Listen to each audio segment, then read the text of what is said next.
জীবনে বেঁচে থাকতে হলে একটা জীবন সঙ্গীর প্রয়োজন আছে। আমি এমন একটা জীবন সঙ্গী চাই যে আমার সুখ দুঃখে আমার পাশে থাকবে। আমিও তার সুখ দুঃখে তার পাশে থাকবো সবসময়, যে আমাকে কখনো ছেড়ে যাবে না। আমার নাম সাথী, আমার বয়স 20+।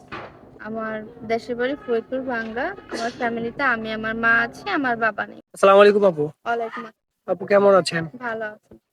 আপু আমাদের এখানে কেন এসেছেন? বিয়ের জন্য। আমাদের এখানে বিয়ের জন্য এসেছেন। আপনি তো দেখতে মাশাআল্লাহ সুন্দর আছেন। আপনার গ্রামে বিয়ে হচ্ছে না? বিয়ে হচ্ছে অনেকেরই, কিন্তু আমার যৌতুক ছাড়া বিয়ে হচ্ছে না। মূলত যৌতুকের জন্য বিয়ে হচ্ছে না। আপনি কেমন মনের মানুষ চাচ্ছেন? আমি চাচ্ছি একটা ভালো মনের মানুষ। তার যদি বয়স বেশি হয় বা তার ঘরে বউ বাচ্চা থাকে বা সে প্রবাসে থাকে? বয়স বেশি হলে তাতে কোনো সমস্যা নাই। আমি চাই একজন ভালো মনের মানুষ। সে প্রবাসে থাকলেও কোনো সমস্যা নাই। আর যদি তার আগের স্ত্রী থেকে থাকে, তাহলে আমরা দুই সতীনে মিলেমিশে সংসার করতে পারবো। তাকে আমি আমার নিজের বড় মনে দেখবো। আপনার সাথে যোগাযোগ করবে কি করে? আপনাদের মাধ্যমে। সুপ্রিয় দর্শক, ডিসপ্লের উপরে একটা নাম্বার দেখতে পাচ্ছেন। নাম্বারে হোয়াটসঅ্যাপ এবং দুটো আছে। যদি কোনো ভাই আপুটির দায়িত্ব নিতে চান, আপনারা একটা ছবি স্ক্রিনশট করে আমাদেরকে পাঠিয়ে দিবেন। আমরা আপুটির সাথে যোগাযোগ করিয়ে দেব।